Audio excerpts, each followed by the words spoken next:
All right. Welcome back. In this episode, we're going to explore the Axis forces in Conflict 47, highlighting their unique blend of traditional bolt action tactics and weird war technology. We, the hosts, are going to discuss some key units, tactics, strength, and weaknesses that make the Axis both terrifying and rewarding to play. This is the first installment. We will, of course, be covering the other four factions as they come up. But today we start with, as Craig would like to say, Axis of Awesomeness. Axis of Awesomeness. Craig. Yes, Axis of Awesomeness. That's the army that I'm doing. So I think Evan's also doing Axis. Yep. But yeah, I love them. So what makes the Axis distinct? Well, basically they kind of amalgamated all of literally the Axis countries. So Romania, Hungary, Italy, Germany. A portion. Interestingly, some of the other places as well. But so they've merged that all in, and it's kind of a weird zombie stroke scary wolf vampire creatures of the night meets strong, tough kind of, I wouldn't say super soldiers, but they're definitely walking suits of armor. So it's very spooky-ish, kind of very mechanical, steampunkish kind of stuff. So it's pretty awesome. But what they've done is they've taken what the Axis is, what in bolt action the Germans were great for, like Hitler's buzzsaw, and they've merged that into the Axis, formed that all together, and they've kind of just moved forward with that. So if you're playing the Axis, they typically are a more slow, methodical, advancing, throws out a lot of firepower, kind of with some horror stuff like the Wolves of the Night Jaeger and stuff like that. So it's pretty cool. I would say it's the one out of all five that is very weird warish. If you've read any kind of books that are like that, very vampires but not vampires, werewolves but not werewolves, and that kind of a thing. So it's pretty cool. So as I said, one of the great things about them is that they've got great discipline in some of the abilities, which some of the guys will talk about a little later. A lot of what they've done is experimentation. So when you look at the Schreckwolfen, they are not werewolves. They are German soldiers who have received some kind of rift serum or something, and they have transformed into these big slavering wolf men, whatever you want. That's why Schreckwolfen is better. The Totem Core, they've managed to figure out how to resurrect using the Rift Tech, how to resurrect German soldiers. So you're either alive fighting for the Green Vault or you're dead fighting for the Green Vault. But either or, they get pulled into that. And then, of course, you've got all the Panzermechs. So lots and lots of great stuff there. Lots to get dug into. And we'll dig into a bit more of that when we talk about hobby and such. But yeah, that's the Axis from a themey kind of thing. I'll hand you over to Evan. So before you start, Evan, I just want to make one counterpoint. You said they're like the slow, methodical.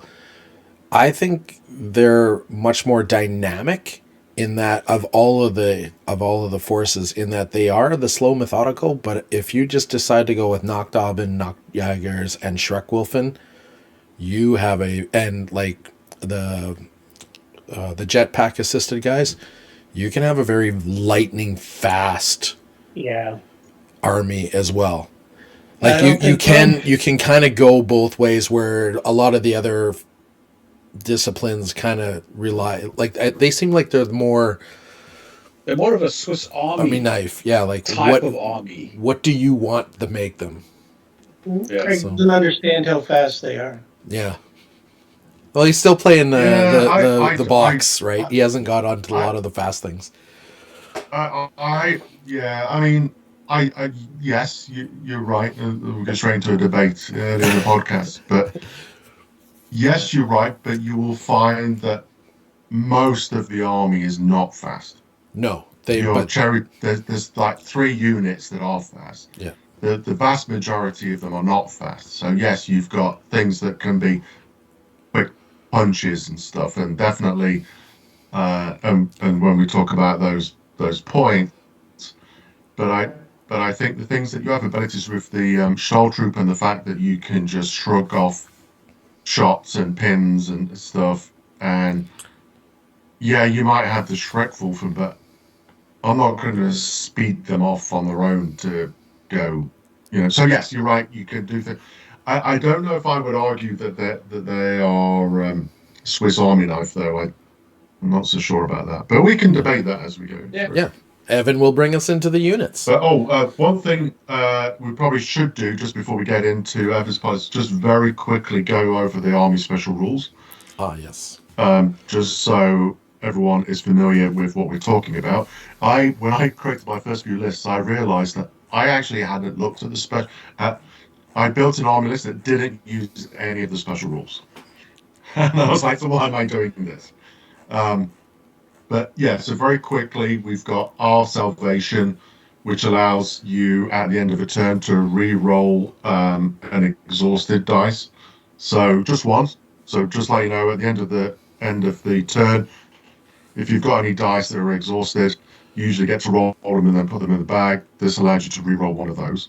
And it doesn't have to be an exhausted dice. You can roll an active and try to get a surging if you want. You just get to straight up re-roll a die. No, it says when rolling exhausted rift dice. Exhausted rift dice, because so those are the dice that are exhausted on the board, and then you roll them. If you roll exhausted, you can re-roll it. If you roll active, you can re-roll it. If you roll surging and for whatever weird reason you wanted to, you can re-roll it. You're re-rolling. Yes. I see what you're saying now. Yeah, I see what you're saying. Yeah, I was like, but yes, you're right. Yes. Hand of the Green Vault at the start of the game before deployment. Choose basically a leader. They gain a point of Rift Mastery. Great ability, which we'll touch on later.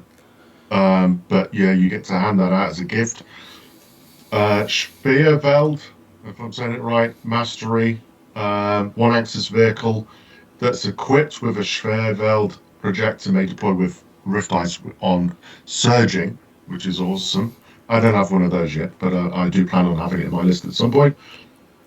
Doesn't one come in the starter box? The spin. No, it doesn't have the projector. Schwerfeld projector. Yeah. That's the gravity weapons. Yeah. Yeah, you can either purchase them on a Puma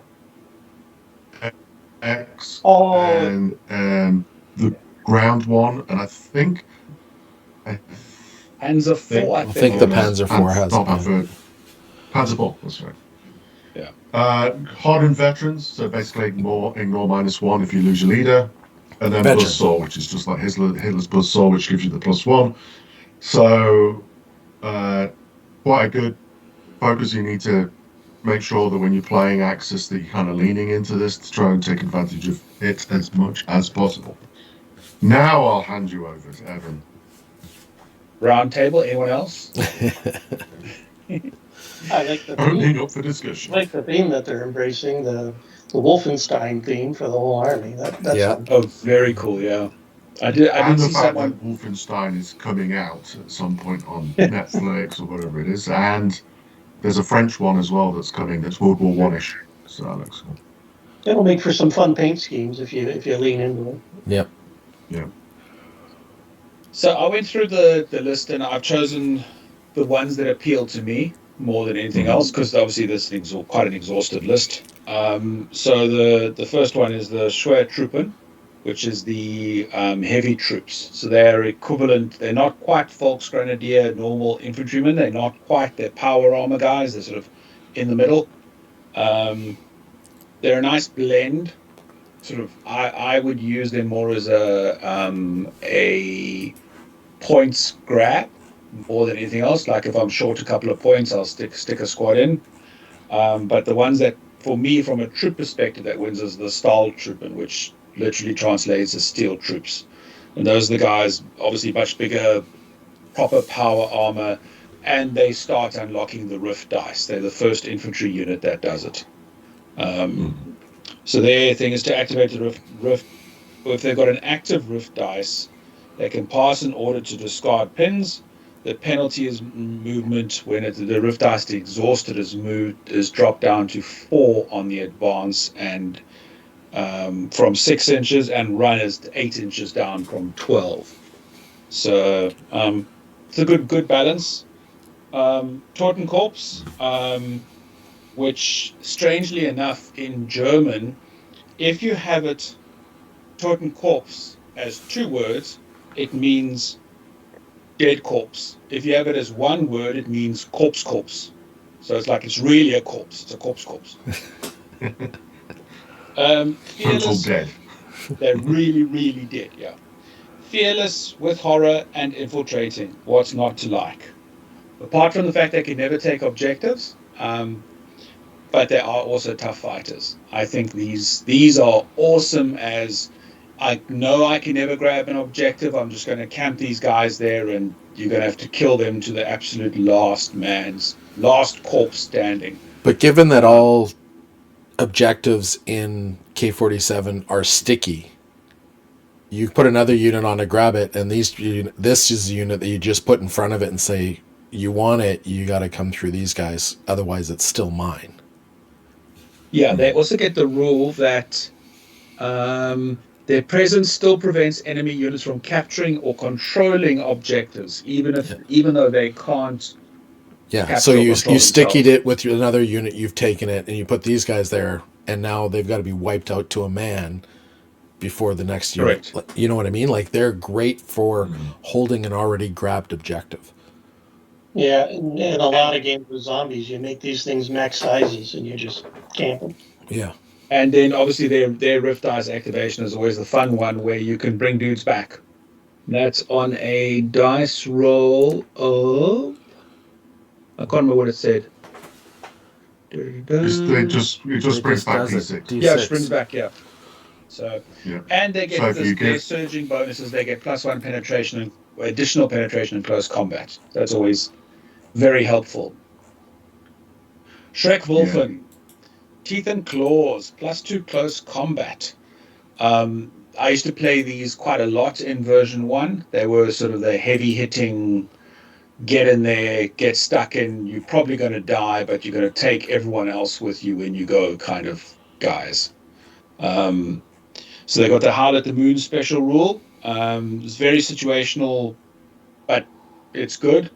If you use your dice and you do Howl at the Moon, every enemy around you has to take a morale test. If they pass, they gain a pin. If they fail, they go down and take 2 pins. And then if you go into combat against them that are down, you fight first. You do your entire round of combat first with your +2 on your close combat penetration because of your teeth and claws. These are to my mind, these are sort of almost like the elite assault rifle unit in normal bolt action Germans. You're kind of going to go in. Good chance your guys aren't going to survive, but you're going to take a lot of enemy with you. So, Nachtjager, these are my second all-time favorite, the Night Hunters. So these are the flying deadly fanatics. They're just awesome. In version 1, we used to use them quite a lot to enemies got a mortar team behind a building. Oh, look, I can get there. And their dice bonus, Rift dice bonus, is they can assault 18 inches, ignoring terrain. So you can really get out there and reach something at the back that you need to slap about. By ignoring terrain, though, they also ignore defended positions, so you fight simultaneously. And if you're in the open, they fight first, do they not? Correct, yeah. Yeah. And then just some other notes. The Nachtdublin, they're basically These are the sort of slightly genetically modified guys. I'm hoping they come out with them in plastic. I would love to have a unit of them, but I don't at the moment. And then the Vortan, which is the big six-legged heavy walker with a railgun. I love the concept of the railgun. If Warlord Games are listening, please release this thing in plastic. I think you would sell a lot, because at the moment it's GW prices for one of these things, and I'm not getting one at $130 something, I think it is, or $150. In their tank, you put the railgun on there. It's the six-legged tank. It's the one in all metal, though. It's like wielding a kettlebell, right? When you're defending your house. You'll put the railgun on the Panther or the King Tiger too. Yeah, you can. Yeah, but I like the six-legged walker with heavy armor and 10 plus. Ain't going anywhere kind of thing. The Wotan's 11, isn't it? Actually, I think it's 11. You're right. Yeah, it's upgraded because it's got the frontal heavy armor. And then you can reinforce the armor to make it 12. Yeah. And it can go backwards at full speed because it's a multi-legged walker. Oh yeah, 6 legs. Yeah.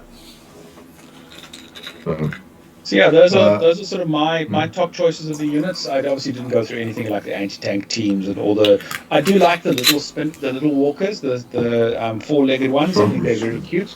I haven't fielded them yet in a battle, but I do have the normal spinner, and I've also got a flum spinner. I haven't tried it in version 2 yet, but that'll be on Friday night against Derek. That flame one sounds interesting with Yeah. an autocannon, isn't it? Or No, an replaces the autocannon with a flamethrower. Yeah, so you get an anti-tank gun and a flamethrower then. Right? No, it just says the standard weapons. I don't know if it's might be a rules PDF jiggy, but the normal spinner is a light anti-tank and a coax light autocannon. But then the flum spinner says they replace the autocannon with a flamethrower. But the entry doesn't have the light autocannon next to it. So they've actually replaced 2 guns with 1. Yeah. Oh, that seems right. Yeah. So what you could do with the Stahltrooper is stick them in a Hanomag, and you drive them across the board at full speed, and it doesn't matter if anybody shoots and blows up the Hanomag, because when you get out, you just shrug off the your armor 7, so you can't take any hits. You take the pins, but you don't take the hits. Yep. And then you just exhaust the dice, and you shrug off the pins, and you go, right, who's up for dinner? Yeah, that's a good one, yeah. The other reason I don't have a Vortan in my list is the fact it's 500 points. Because it can be damage value 12 for 555 points. Yeah, but 500 points, though, in a 1,500 point game is not that bad compared to if it was 500 points in bolt action that was 1250. Yeah. Well, it's saying the same thing, right? You want your King Tiger. What are you giving up to get it? Yeah, exactly. And I'd probably ignore it, but it's an escalation league kind of vehicle for right at the end. Like I only have to paint one thing, and that's 500 points on my army list. Crunch It's hard time. to ignore the railgun though, because you can get it down to hitting on 2s, I think. Yeah. And the fact that it's going to potentially hit 2 targets with the railgun rules, which is the reason I love the thought of the railgun. Yeah, the railgun's really good, right? Because you can shoot through it and come out the other side and hit something else. Yeah, that's what I'm saying. You can hit 2 things. Yeah. And that second thing, if it's wrecked, you won't get to react. Yeah. Yeah. That's the good thing about the Vogel spinner is it's got Raki as well, so you can reverse round corners. So, but just a couple of other things I think for us to touch on. Hauptmann Heinrich Gross, the hero. Broken. He's pretty good, I would say. Yeah. I think look at the heroes. Derek, what were you going to say? I said broken. Like he is, if you're thinking about higher command, and you should, with this guy, depending on the points, obviously. If you're playing lower points, maybe not. But if you're playing in average points, which we think is going to be about 1,500 points, this guy should be an auto include. He comes out with 3 rift dice, which includes his rift mastery. He's actually healable with a medic, which you can't medic any of these rift monsters, the Schwerwolfen, everything, or Schreckwolfen, anything like that. Stahl, your armored guys, Stahltap, they don't get. Oh, trooping. Yeah, they don't get medics either. If you have a rift dice, the medics don't work for you. Medics will work for this guy. Deadly 3, fast, fearless, can with his active dice, and he's got 3 if he doesn't give them away. He can make units, even if they've activated this turn, activate again. Yeah. And that's 3 units potentially activating again. Yeah, something else can put a dice back in the bag and have you draw it. This guy just says, I don't care that the dice is there, do it again. Like, that's... If you've got a nice tight, like you're playing your slow, methodical, heavy list, and he's within 6 of 3 or 4 units and gets them to all activate again, that's insane. And then you just put a bunch of guys with him so that he's activating again. Or no, he can't activate a second time, but you know what I mean. He's just... Yeah. Especially with the way you can make your officer corps basically their own platoon. So now you got an officer platoon, your platoon commander with 3 or 4 guys, and then you got 3 or 4 Stahltruppen on one side and another on the other side, a vehicle behind you, and they all get to go again. Yeah, I quite like the way they wrote the rules, that it's accompanied by a medic armed with a pistol. Yes. Like 30 points, so 190 points. You get this dude plus a medic with huge bonuses. Yeah, you're right. I hadn't even looked at the heroes because I just didn't think about it. Yeah, he's now, really good. A medic is a 6. Like, I played a whole tournament on last Saturday or Sunday with the Capricalchi medics. I didn't get 1 medic roll all tournament. So, I mean, it is a 6, but it's the fact that you have the option where nobody else does. To keep them around. Medic comes with 2 assault rifles in this list, too. Yeah. Yeah. The other thing is, well, there are the... We'd have to check the rules, but I wonder if you took a medic and you took a Heinrich with his medic, can you? I don't think you can, because you can't roll a roll again. Yeah. No, but it's different figures. It's different things doing stuff. Yeah. He is also the only thing, if I remember, in the Axis Army that actually has look. Yeah. Yes. It's not available. It's not available to the German army. Also, he has the 2 guts as well, which I think only everyone else has 1 if you give them. Then there's all the heroes. You can have a Schwertruppen, a Stahltruppen, or a Volksgrenadier guy. I've opted for a Stahltruppen officer, but actually for my other platoons, I've got Volksgrenadier guys, which has been fun for kit bashing. And you can give them triples and guts, which is great. And then we're not really going to talk. The one thing I would like to bring up is the Volksgrenadier. Just before you go to Volksgrenadier, I was just thinking. So if you had, because now you got me thinking about this hero. If you have him with a medic, and the medic fluffs his roll, theoretically you could use Heinrich's luck skill to re-roll the medic dice. Yep. That's if you're out of guts already. You just use the guts, and if you roll a 5, you turn the 5 into a 6. Really have to. Yeah, no. If you've used guts for something else, like slightly more important. Yeah. Well, I mean, you got to remember, if he's rolling to save Heinrich and he rolls a 5, Heinrich spends the guts, makes it a 6. So his medic saves him on a 5+ twice in the game. Doesn't have to die. Oh yeah, he's got that too. Yeah, Bolts Grenadier. I got this from. I've liked them anyway, but I got this idea from Isaac Paul of Warlord Games, who loves these guys, and he listens to the podcast. So thank you, Isaac. That's why he's not claiming it as his. He knows Isaac's going to call him out on it. I know that Isaac's it's not you have a squad of 6, give them submachine guns, give them Panzerfaust, stubborn. If you want to, you could give them engineers and give them a flamethrower if that was something you wanted to do.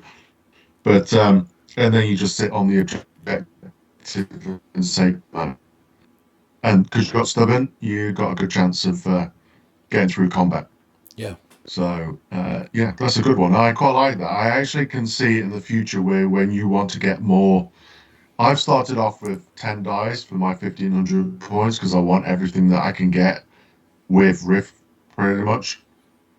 But I can see in the future building out several Volks Grenadier lists to bump up my dice.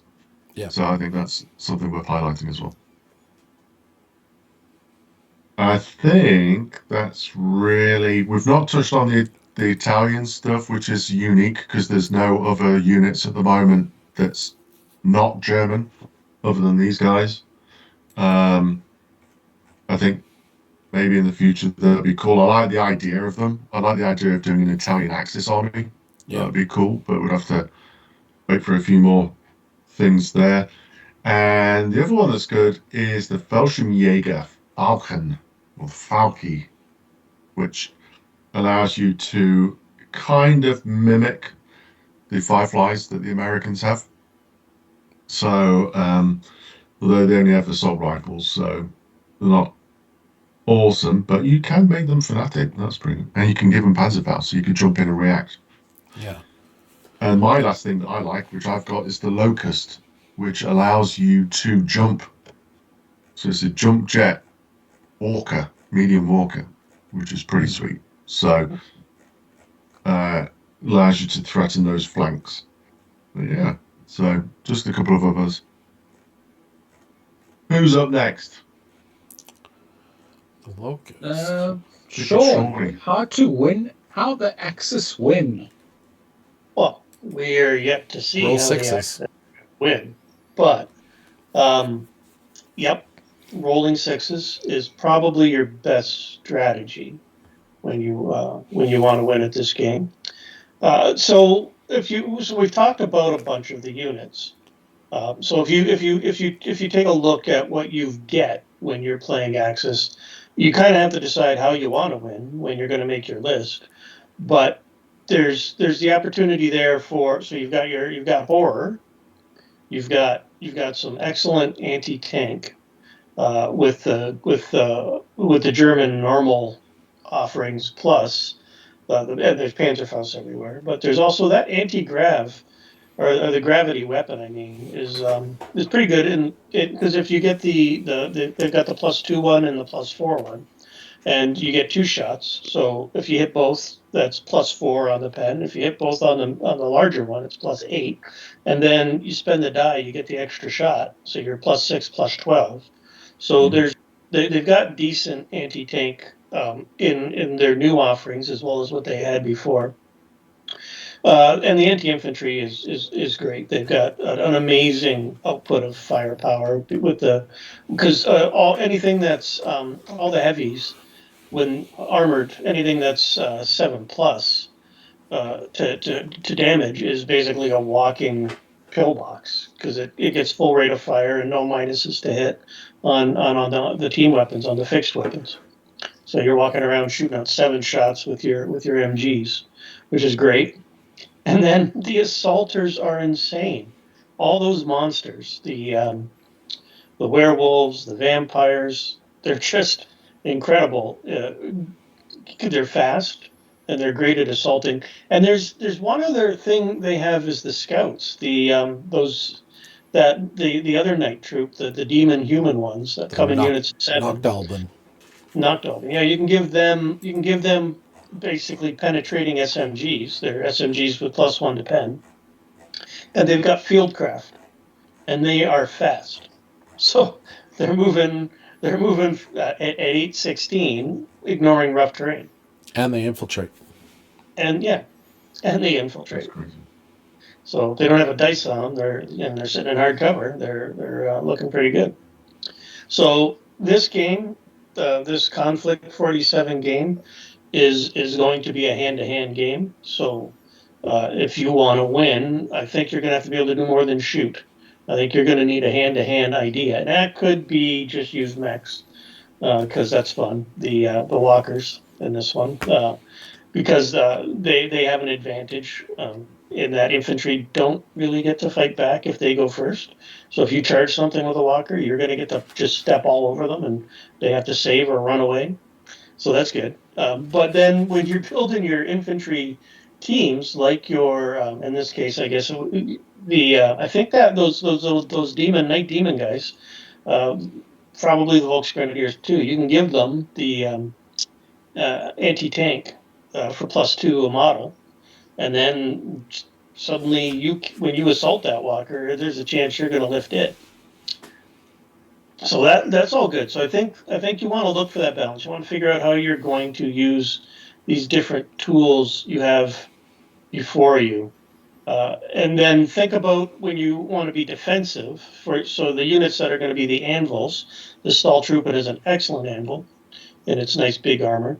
They can take Fanatic, so they come in 3s, but if you take 6 and give them Fanatic, pins don't matter so much anymore when you want to, if you're not using the zombies to hold an objective.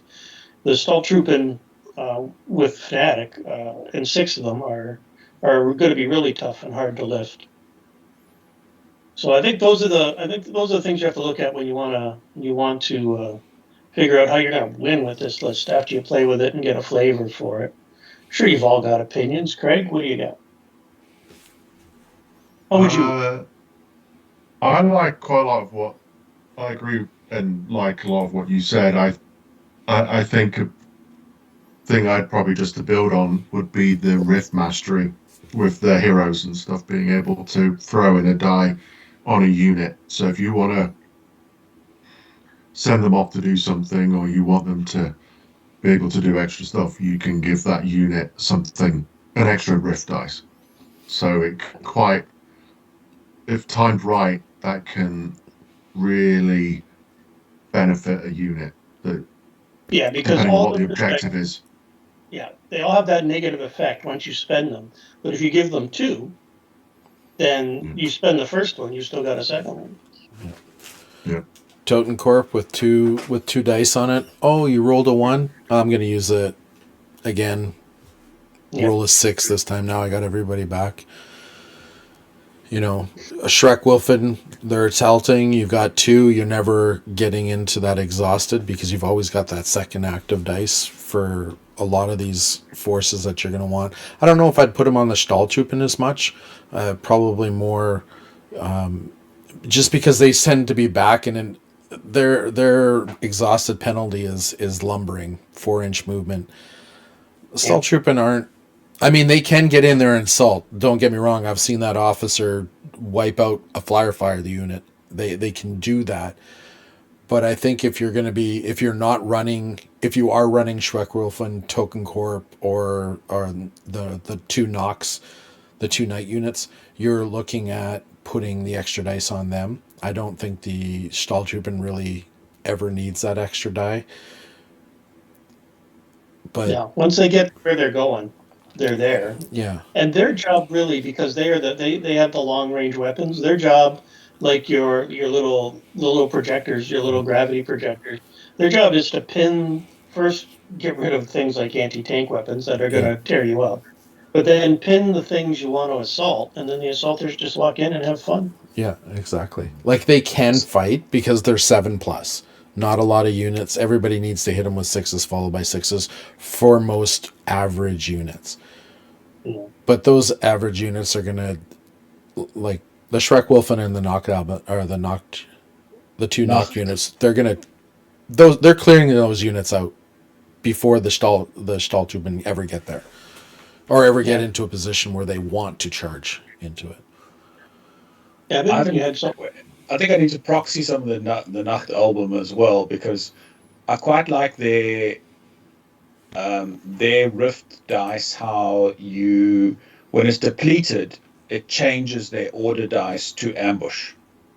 Yes. Yeah, So at the end of their order. they can hoof it up the table, get into a position, go into ambush, and sit there. Clear out the light mortar. But what's nice about that is you got to think, if they have an active die on them and they assault something,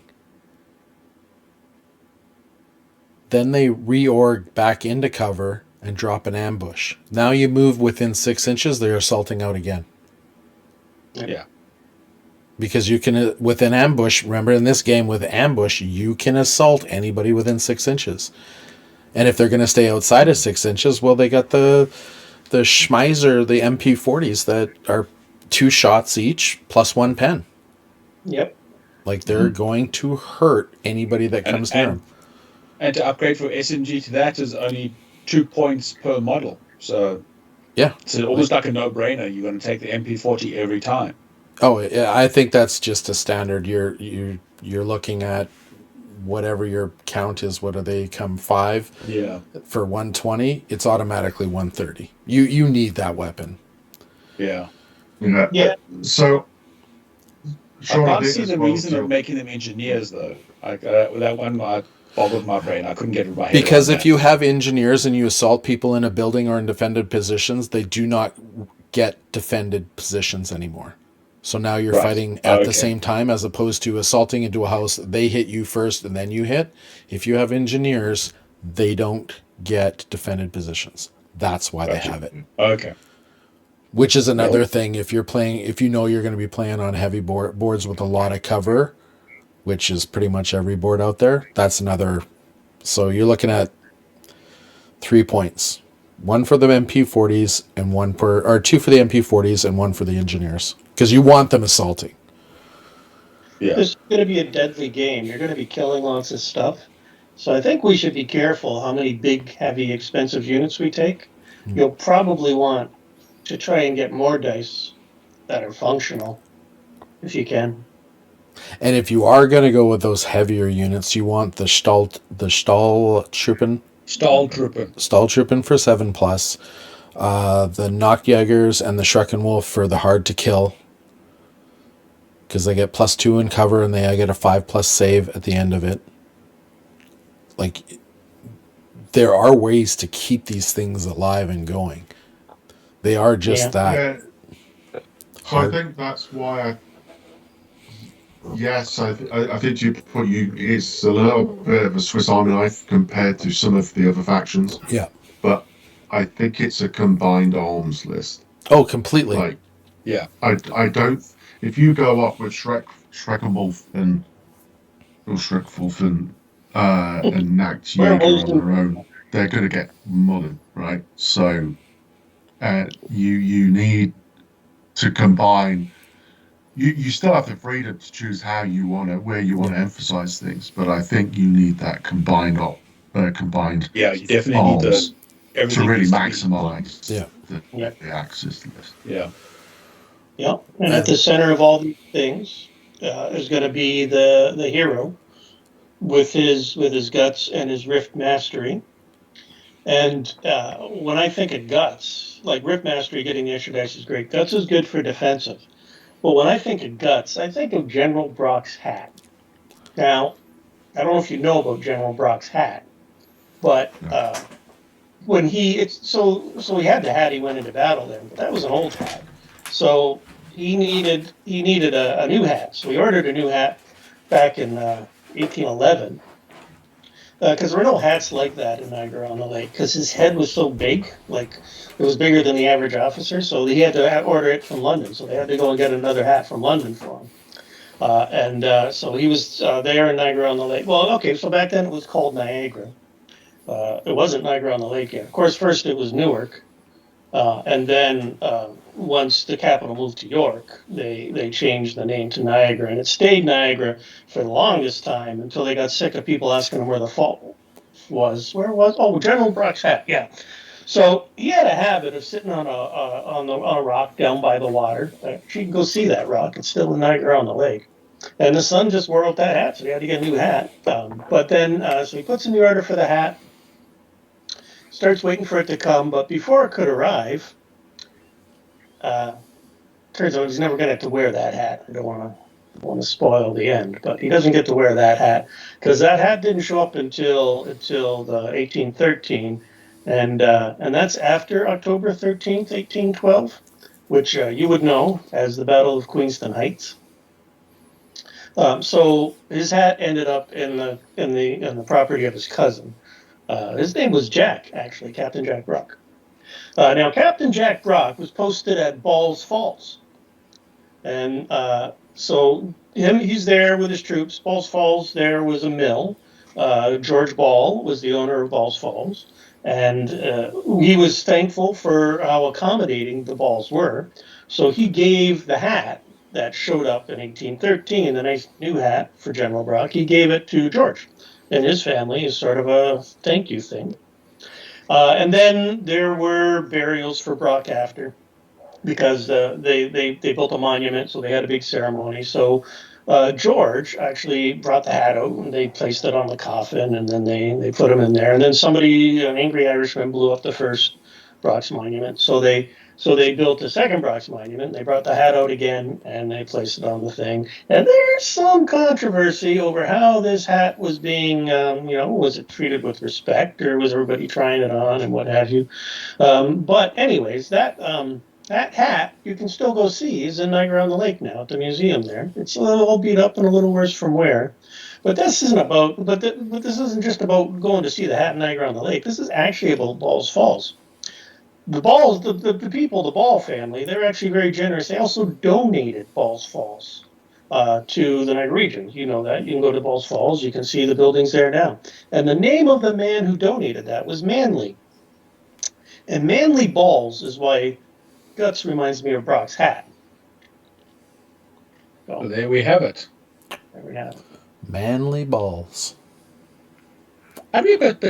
Personally, I'd be a bit pissed off of you giving someone shelter and food and things. They give me a hat in exchange. It seems a bit, I suppose in those days, that time. If it was well-made, expensive. That's what makes Guts important anyway. So from one point of view, is the... I like the fact that Manly Balls gave the falls away. Manly Balls Falls has been given away to the city. Yeah. It was, yeah. On that note, we'll all take a sip of our drink. Yes. Thank you, sir. Thanks.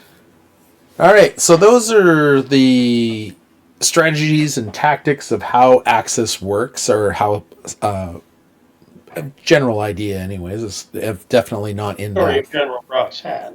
Yeah, and General Brock's hat, most important part of that. Weaknesses and counters to the Axis.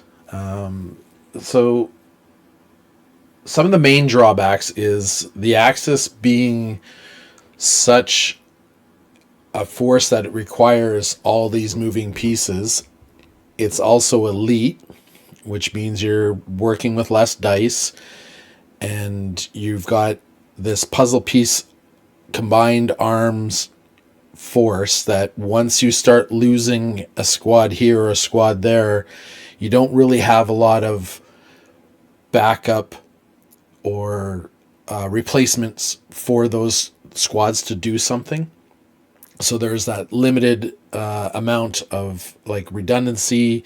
There's that if you get into a rock, paper, scissors and your force isn't deployed properly, you can suddenly feel that ball rolling fast against you because your units are in the wrong place at the right time type thing. Which is obviously a very good thing when you've got everything deployed right and you got your rock going against their scissors every time. Some of your defenses, both the Tesla weapon and from the Americans and the Soviet energy weapons, they kind of bypass that with the ability to stack the pen. And so I think those are your main drawbacks, is going to be, especially with your stall trooping being a little bit slower than the rest of your force. If somebody decides to flank a different way than you expected, or if they're using terrain in a way that different than you didn't expect, your fast units are going to be able to adjust for that, but their fire support is not. So again, that goes back to rock, paper, scissors. Are you where you need to be? And can you maneuver to get those back to where you can be? And that's going to be really force you to depend on like coordinated firepower and stuff like that. So we're going to see, at least that's what I feel. And then looking at the points here that we've written down, that looks like what most are thinking. So what do you guys are thinking as some of the weaknesses that this combined army might have? I think if you get rushed by I'll use an old phrase, if someone Zerg rushes you with a whole lot of like cheap Soviet troops or cheap whoever troops, I think you'll run out of units that can put damage out quite quickly. Because as you say, the points cost you're quite a small order dice number of your army. I mean, if you've got 12, well, Craig, how many did you say? 10 rift dice in yours? You're losing one thing? I've got 10 dice. I've got 10 order dice and 8 rift dice. Yeah, so if you lose a unit that gives you an order dice, you're losing like 10% of your army. How many gravity weapons do you have, Craig? None. Well, that's a weakness on you then, I think, because I think one of the things you have to focus on when you're going to fight the Germans are those gravity weapons, because they're 3-inch templates that do hits. The hits, those 2 attacks, are on every single model under that 3-inch template, and you don't place the template on a unit. You place it on a point on the board. Yeah. So you place it however you want to get as many tanks and infantry under there as you want, and every model is going to get 2 attacks against it. So it's I think if you focus those down, if the Germans can't protect those gravity weapons, I think once you get those out of the way, you're going to have a better chance of surviving. But they're pretty good at putting up the firepower with those. So I think if you try and get those up. I'm thinking to add to my Axis, I'm thinking that's a good point, Sean. I think maybe 1 or 2 Puma X, because they both have them, and they've also got Recce, so it can get out of dodge if they're being overwhelmed. I think your Puma X is your best point value for that. What's the national thing that I'm thinking of? Oh, Schwerfield Mastery. Yes. Because one veteran, it's under 200 points. It's probably the only vehicle that you can get veteran for under 200 points. And the fact that it's got Recce, it can get out of dodge to save itself. You might give up shooting that turn, but you still have it for a couple more turns type thing.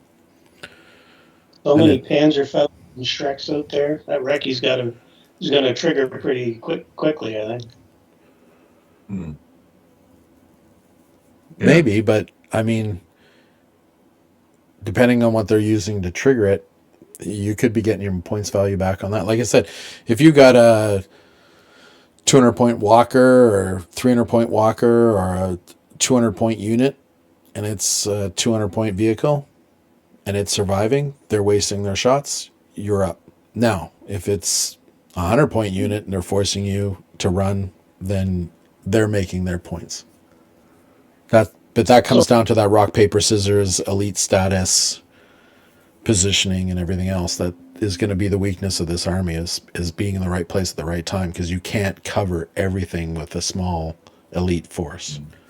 Yeah, so they're going to either try to get to the middle to camp it, or they're going to play cagey and try to get in behind you. Yeah. Which means you have to be able to bring firepower down to the center, or get to the center yourself so that you can fire out.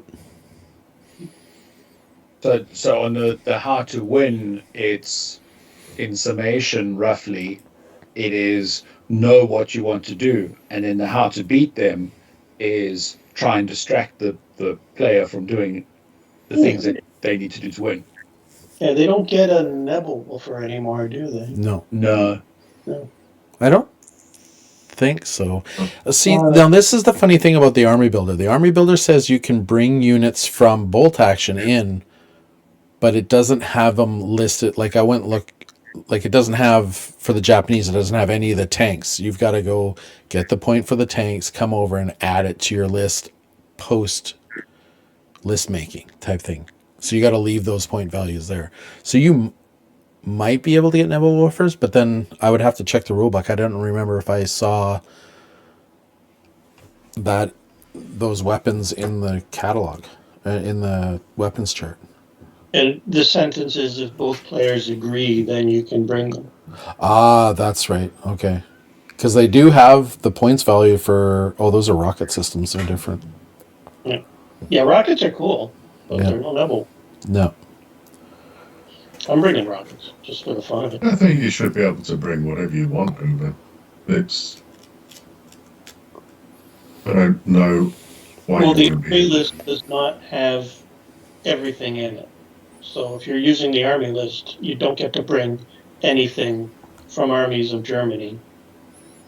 Unless No, that's what I mean. You should be able to. You should be able to bring it over. I think it's.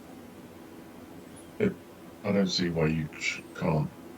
Well, just because, like Sean said, in the Army list, the very first line is, if both players agree, then the units can be taken from bolt action with the following caveats.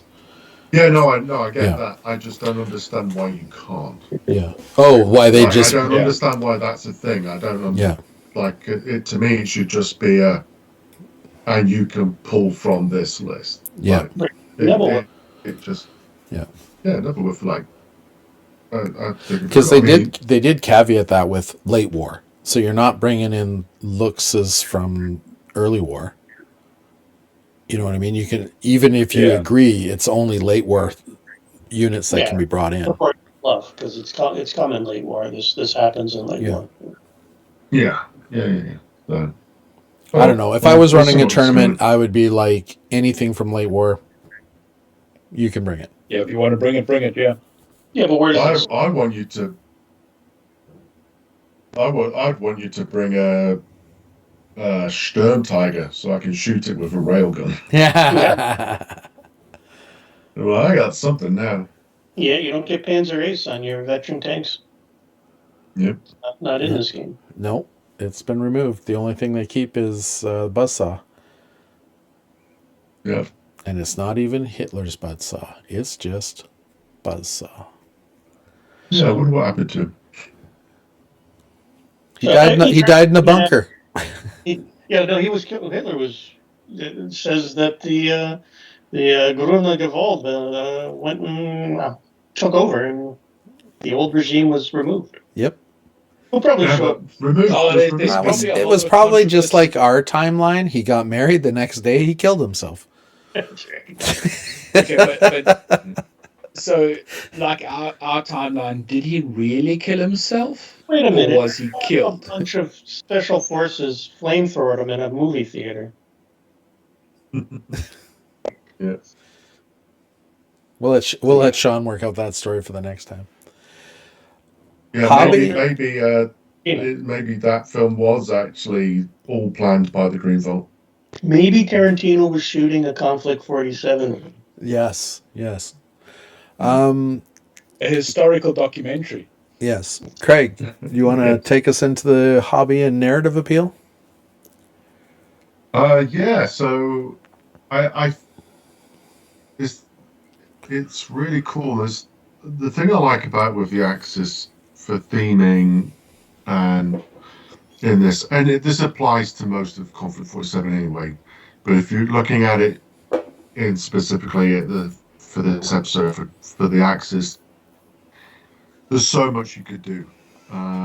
I've seen on a couple of forums where actually people felt for some reason obligated to just do European theaters, that that's only where the battle's taking place, and I get that because how the timeline's set. But the cool thing about Conflict 47 is you can pretty much do whatever you want, right? You can, like my force is basically it's like a Crete force. Like the Axis sent in the strike force and took Crete and is using that as a jumping off point. So all my stuff's desert colors and such. But you could do whatever you want. But I think the thing that's cool is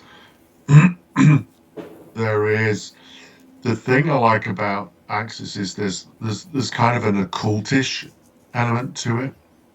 Like I said, it's kind of Wolfenstein kind of a thing. But so you get to play around with all the horrors and the witchery and all the your typical horror stuff and crank that up to as much as you want or turn it down, and depending on how you want to approach that. But the fact that you've got the freedom to I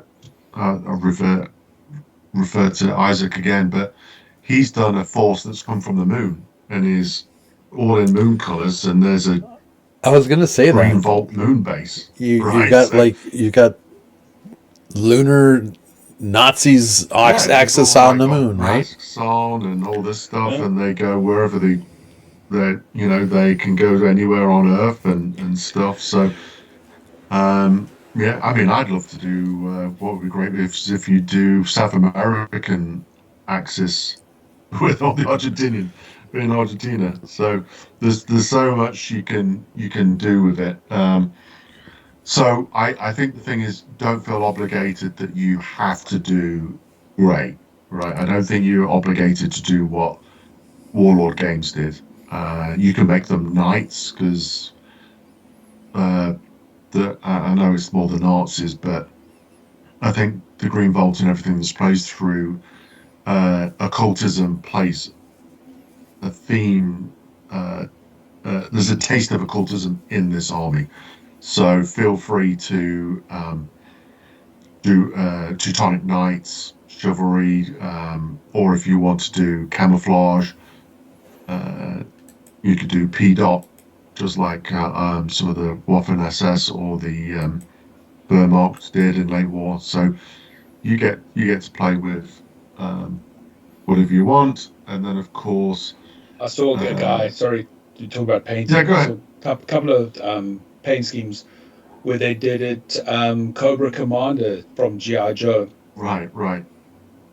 So Yeah. there's a lot of cool stuff there, but mine is all North African style, and I'm loving that. So, and also I meant to ask you, Evan, could you print out for me a resin Ark of the Covenant so I can put it on my display base? That's what I want for my army, is to reenact Raiders of the Lost Ark. I will find an arc for you. Further to your Teutonic Knights, if anybody hasn't seen, there was a community article from one of the studio painters, Andres. I'm gonna butcher your last name if you ever listen to this, Amani, and he does a bunch of looks like Habsburg coat of arms on his Stahltruppen. Like with That was very well done, that painting. Yeah, and it's but that comes into the occult, the chivalry, the whole Axis kind of bringing back the European medieval roots, and we're gonna do it this way. We've got a king type thing, or we've got this group of leaders, and everybody else are peons to us. And it kind of brings back that whole kind of feel to it. But his paint job is absolutely amazing. Well, this is not a historical game. No. Yeah. So pick the theme you want, and don't be afraid. Heraldry is low-hanging fruit. You can go crazy. You But justify just anything. Things, because it is an elite army. So each of those guys in their armor is going to own that armor. It's going to be his armor, like his rifle, right? Yeah, that's the present day knights. That mech is going to have a name, and it's going to have a story, Yeah. and it's going to Yeah. have a. Yeah. So it's pretty cool, and that's the thing. Like we've come up with about 5 different things in 5 minutes that you could come up with, and you can do those things because you say about those having names and stories and stuff. I mean, who's to say that uh, if a stormtrooper dies while wearing that armor, that a part of him stays in the armor, Especially with the Yeah. German, the Riff, Axis. right?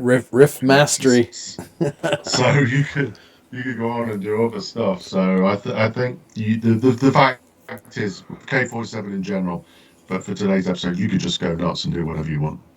And I think that's what makes it cool.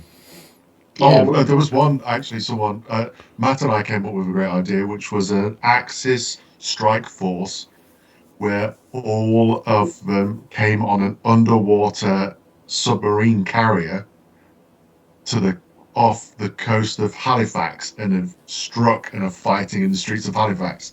nice. Right? It's just like and then do them all naval. Do them in the Kriegsmarine colors and stuff. Like let's just go crazy. The sky is the limit. Like it is a historical game, but it's not a historical game. It's got historical roots, but those roots have been uplifted.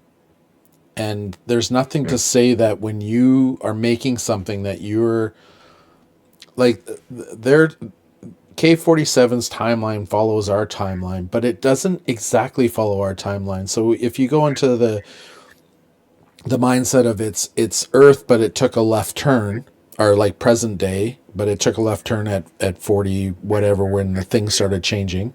Or you could go through the multiverse theory and say, like, there's been little differences throughout the past. They're just like a parallel Earth. Like Sean said, sky's the limit. Anything can be justified. There is nothing saying that you're wrong. And nobody can say you are wrong. Paint it how you want. Paint them like they're the good guys, if you think they're the good guys. Oh, they obviously think they're the good guys. Yes. They're not saying are we the baddies anymore. Yes. So with that, let's get a final verdict. I want a scale of 1 to 6 hosers, 6 hosers being the best hosers, from each of you guys. I want it on theme.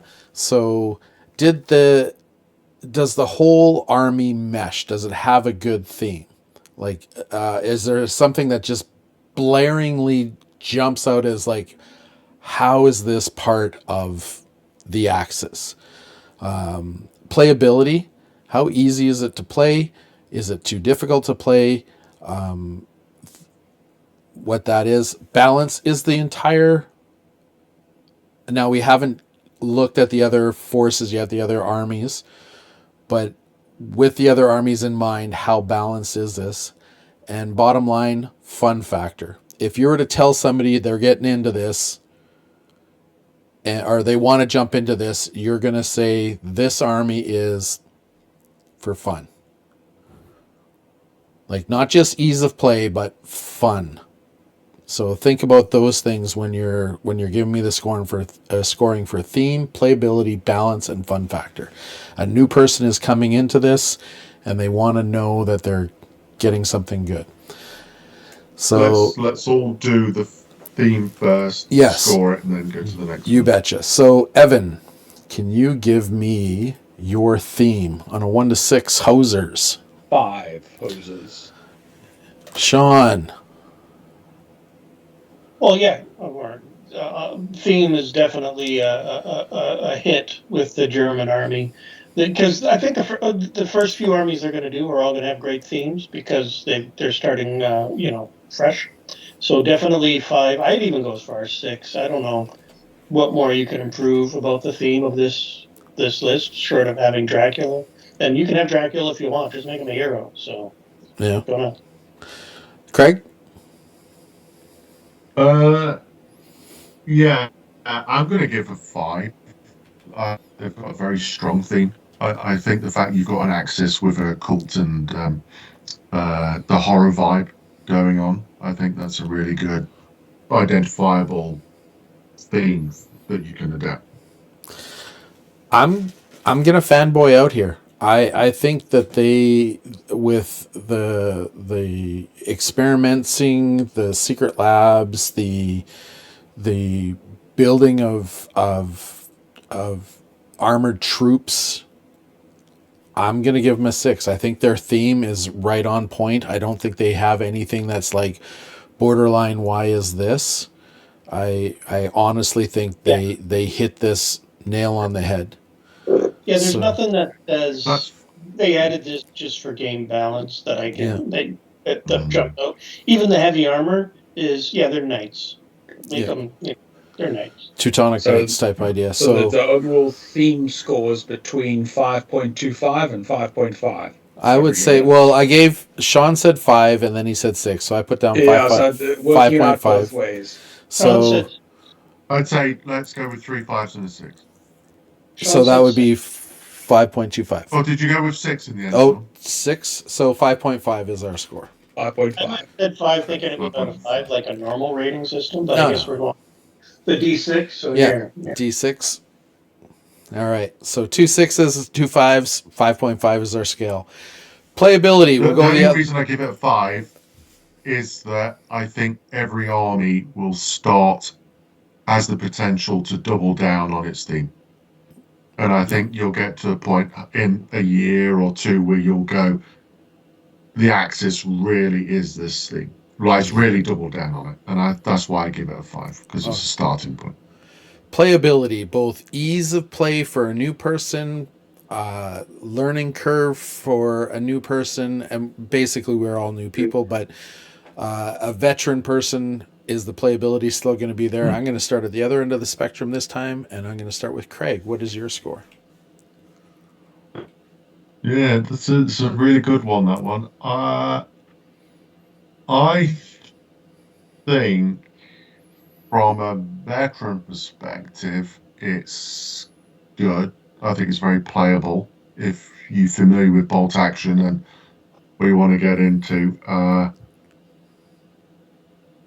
For a new person, I think it's going to be some finagling to get your head around how to play it. Whereas with some of the other armies, you kind of have an idea as how they play, to what their natural strength is. So I'm going to give them a playability score of 3. All right. Sean. So they're not going to be forgiving because those stall troop, when we go on about how great they are, still only have like 1 or 2 hit points, right? And there's so much armor pen, things are going to die quick. You're gonna need to know how to prioritize targets, and I think it's not clear what you're going to have to go after for a new person, and how to and what to protect and how to score points with this army. I think there's going to be some experimentation, but I think it's just going to, if you take some armor, I think you'll have some forgiveness. So I'm going to give it a 4. Evan.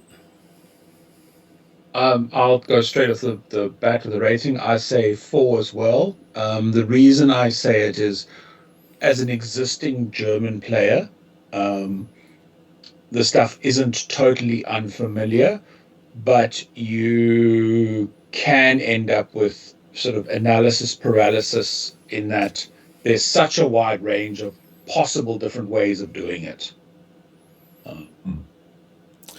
I want to agree with Craig, but I don't want to give it a 3 as a fanboy, but I think 3 is, I think this is going to be one of the tougher factions to play. I think it's going to be forgiving in the sense that if you go Stahltruppen and you're 7+ and people, if they don't bring enough armor pen, you're going to have a good game. But I don't think it's going to be one of those games where you earned the victory so much as you just were hard to kill. Whereas you start doing the combined arms where you're trying to figure out how to make all of these, the occult pieces and the heavy army pieces work, you're getting into like really difficult things that you got to master. So I think I'm going to give it like I'm going to give it the 3. That Just raises because there's an room to interesting grow. thought in my mind as well, in that, to go to Craig's point, I think it might end up where people in a year's time will have a set list and they will never deviate from that list. Yes. They'll be like, I've locked it in. This is my list no matter what. Yeah. And I don't know if that will be the answer that will make it. I think when you're It when can go you're in, either way. yeah, I think when you're in that position, if you were to go to a tournament, you're looking like maybe you finish top 5, maybe you finish middle of the pack. Mm. Just because you're dialed in on your list and you know your list, but is your list going to People be a have worked combined out the arm counters. list, and you can work on those counters, or have you decided to go all fast units, all heavy army units, and then you've got your rock paper scissors? I drew the wrong opponents. I had a bad day, or I had a great day. Balance wise, Sean, how do you feel that this army is balanced both internally with itself and externally with the other factions that you've looked at? I'm going to give no comment on external. I guess, okay, also I'll say balanced against the U.S., because that's the only other army that's out right now, and they're the starter box, and the U.S. is definitely the easier army to play. So balance-wise seems good. External balance against the U.S. Are are they called the U.S.? Yeah, they're still the U.S. Okay, yeah. So balance-wise against that army seems good. So I will say balanced-wise, it appears to be a 5 externally, and internally, I think so too. They seem to have covered all the bases. They've got fast movers. They've got they've got a bit of a horde with some of the units. You can still take a late mortar at 21 points, so you've always got that cheap die. Yeah, I think balance internally would be fine as a 5 as well. Craig? Yeah, I agree with Sean. I give it a 5. I think it's pretty balanced in how it is, and how they play against the US. It'd be interesting to see how they go against the others, but I think that and nothing seems broken in it. So at this point, Hauptmann the Grouse. heroes are a little powerful, but other than that, I think, yeah, 5. 5 for me as well, because All right. it's nice and balanced. There's a lot of choices in that, if you want to go one way or the other way, and yeah, there's nothing that stands out as being, oh my word, this is absolutely awful, or oh my word, this is the be all and end all. Apart from the hero, I think he's pretty broken. But anyway, this is reading on paper, having not played him. All the heroes are broken. Our score is 5, not 5.25. Well, that's because I haven't given my 6 yet. Oh, you're gonna do. I'm going to give it a Oh. 6 because I think it is internally as a combined force. Of all the games I've played where they try to make that combined force, I think they've pulled it off. I think that they've made the anvil and the hammer the hammer. I think they've pulled it out of the hat for that. I think externally against the other factions, I think they've did an incredible job. Reading all the factions, I would probably give all the factions externally a 5.5 or 6. I think they've done a good job there as well. So I'm going to give it a 6, and that's going to bring our score up to 5.25. Fun factor. Evan.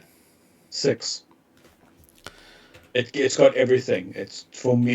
It's got, you can do the weird stuff. You can do the heavy walker stuff. You can do the armored vehicle stuff. You can do armored troop stuff. Yeah. Sean? Well, rolling dice is fun. A gravity weapon is going to be a ton of fun. Fast movers are going to be very rewarding, because if they hit hard enough, and it appears that they do. And it's got tank, like mechs, and mechs are fun. Everybody loves robots. So,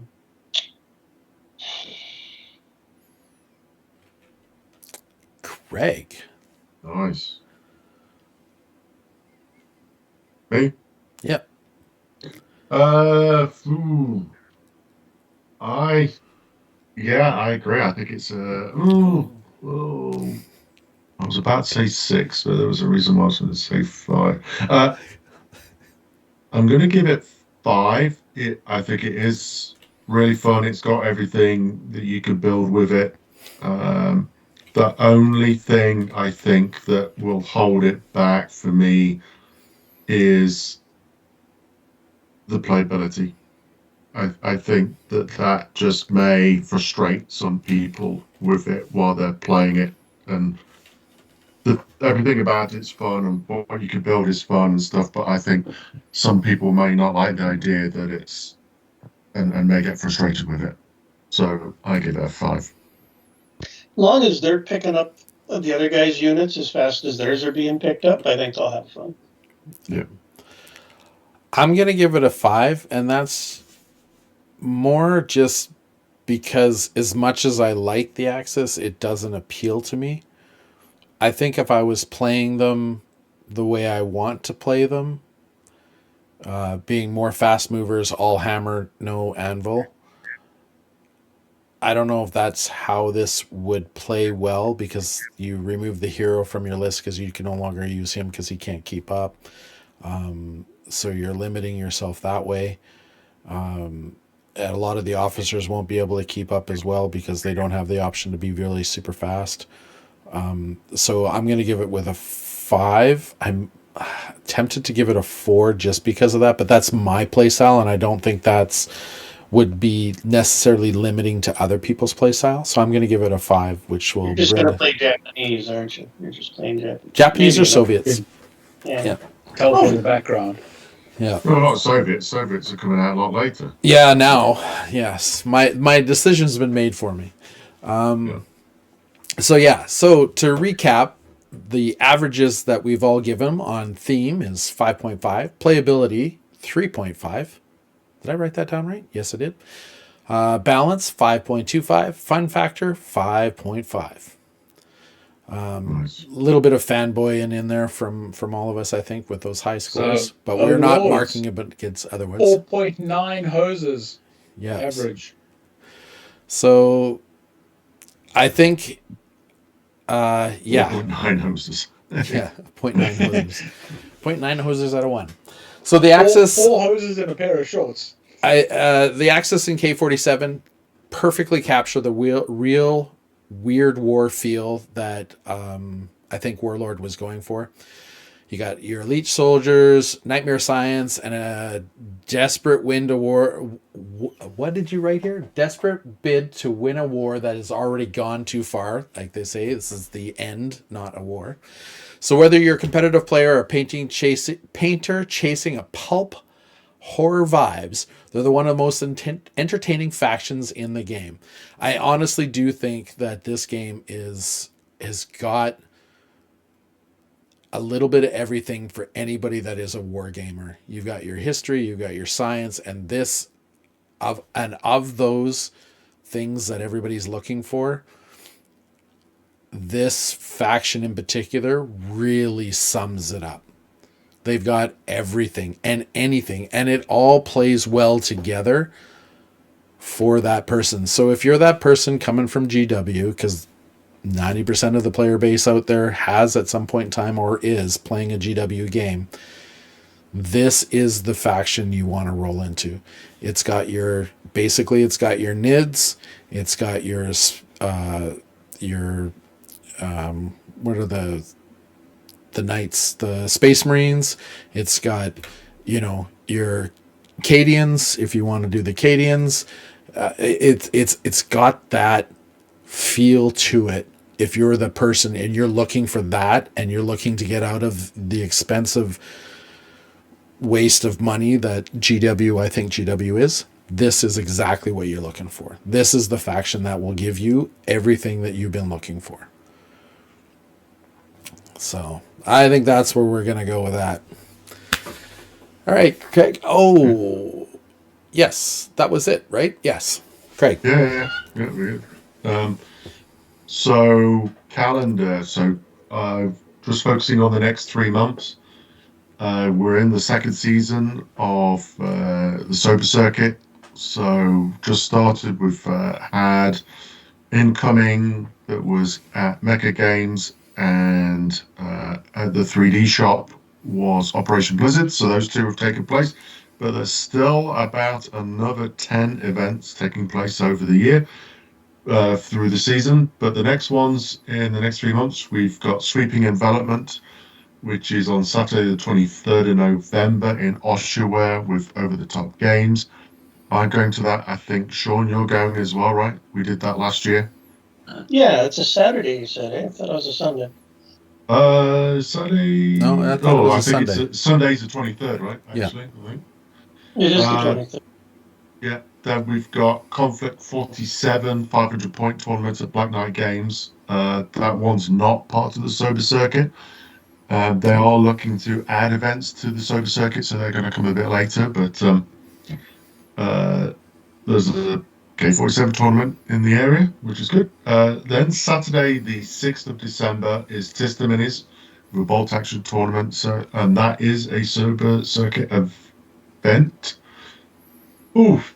Then in January, we're going to have 3 things happening. We've got, starting on Friday, the 30th of January at Torchlight Games in Burlington, is the Invasion Escalation League. This is the second year on Bolt Action.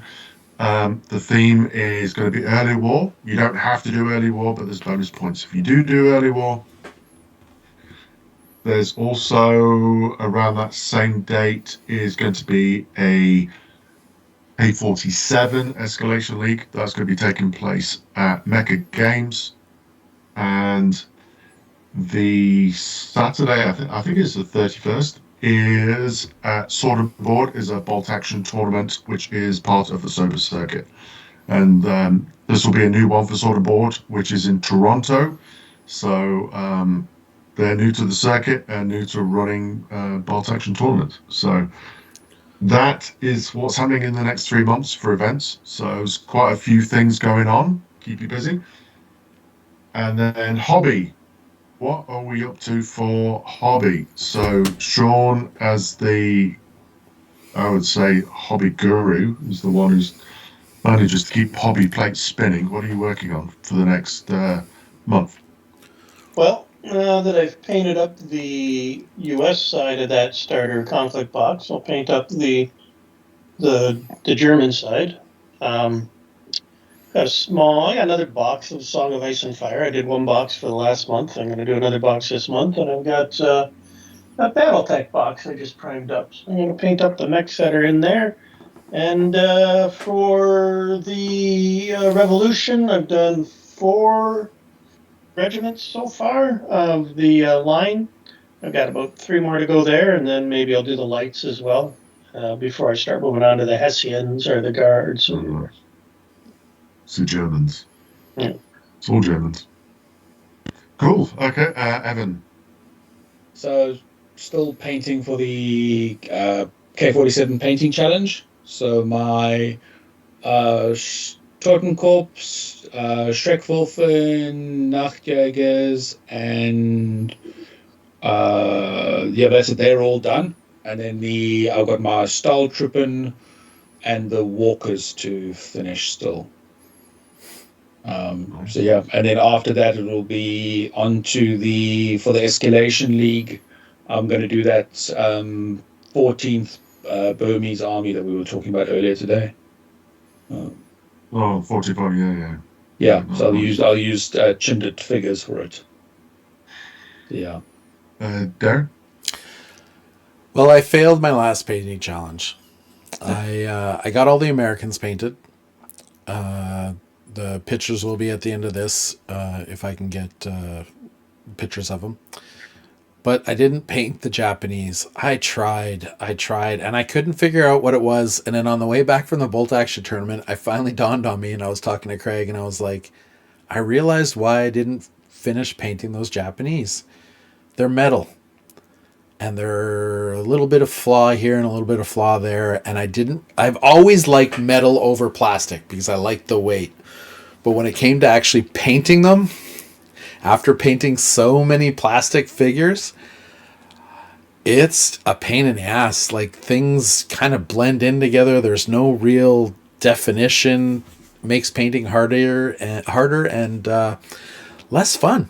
So I'm going to attempt to finish my Japanese. I've also got the Japanese starter box coming, so I'm going to get that done by the next episode, so I can continue with my K47 painting challenge. But like I said, I got 18 Fireflies, the Officer, and the Linebacker, which I want to finish the Linebacker. It's done, but it looks too new to me. I want to weather it a bit. But yeah, so coming up, it's going to be slog through the metal Japanese figures I have and hope the stuff in the starter box is all plastic, which I believe they are. Hey, you know what I ordered from Lords of War? Yeah, they're a sponsor, right? You know what I ordered from Lords of War is blue stuff, because those sprues in Conflict 47 come with extra legs and extra arms. Oh. So I'm going to get blue stuff to cast a couple of the torsos to use those extra legs and extra arms with green stuff. That's a good idea. I think I got some blue stuff floating around here. That's that soft stuff that gets softened in hot It's water, hard. and then it hardens up when you make the mold, right? It kind of makes its own little mold. Yeah. Ah, okay. I think I've got some of that kicking around somewhere. Just to use the extra legs. It'll be fun. Yeah. So that's my plan. So I have finished my Schreckwolfen, my 24 totem core. 24. Yeah, 24. You're not even nice. The Stormtrooper all done. The Vogel Spinner. So I've got the Locust ready to do, the Nachtjager, and my little regular mortal platoon leader. that's the only guy on the field who's probably I think I even made him inexperienced. So he's like, why am I here? He's just a normal human. I'm just a normal human. He obviously really annoyed someone in the Green Vault, and they sent him to the front line. So I've got those to do, and then after that, I bought the new Army Painter paint pens. I bought one of the for the zombie flesh for the Totem Corps. Yeah, so I bought the set, and I'm going to do my American Silver Bayonet with them. I want to try it out and have some fun drawing rather than painting, so we'll see what happens. Apparently they're really good for epic scale. Yeah, I could see that. And I did try and find someone, because I'm not going to get around to Revolutionary at this point. So I found someone who's going to paint my Revolutionary for me. He's a commission painter. He's going to do it for me. Those British take about 6 hours to sprue, so you better get ready. Yeah. So, and I've got Blood Bowl as well, because that comes out the weekend. So I've got to decide if I'm going to paint Blood Bowl team or not. I've already got one painted, but your list is just about as long as my list there. I know. Well, when I grow up, I'm going to be just like you, Sean. So I'm just going to. Good idea. Awesome. You're gonna have to tell me how those paint pens work. Yes. They're nice. I like them. I've got some AK ones, but with that Lords of War order, I've also got some the new Army Painter ones coming. I was watching a guy. I can't remember now. He's a painter over in Europe, and Army Painter sent him pens, and he was like, "Oh, I'm not usually a fan of these things and stuff." And he was using it, and he painted some knights and stuff, and he was like, "Actually, this is really good. This is, it's not as good as painting with a brush and stuff." But he said, "I love the fact it just gives me something different to do in a different style and that." So it'll be good. And then I'm also pre-ordered the Army Painter's new synthetic range of brushes, which is supposed to be really good. So when they come on off those. Yeah, let me know what they're like. So just a Yeah. bit of a plug from Craig and I. So when we were at La Boutique Tabletop, he had the Yeah. pens, and that's where we first tried them. Yes. Yeah. They were very good. So they're ready to go. Well, got ready to go. So that is Axis in a German nutshell. So next episode, we're looking at the Soviet bloc. We're going to be looking at the Ursus Bears, Tesla weapons, and what crazy stuff have those mad Russian scientists come up with. So we'll be looking at that in our next episode. And so for now, auf Wiedersehen. See you later. Goodbye.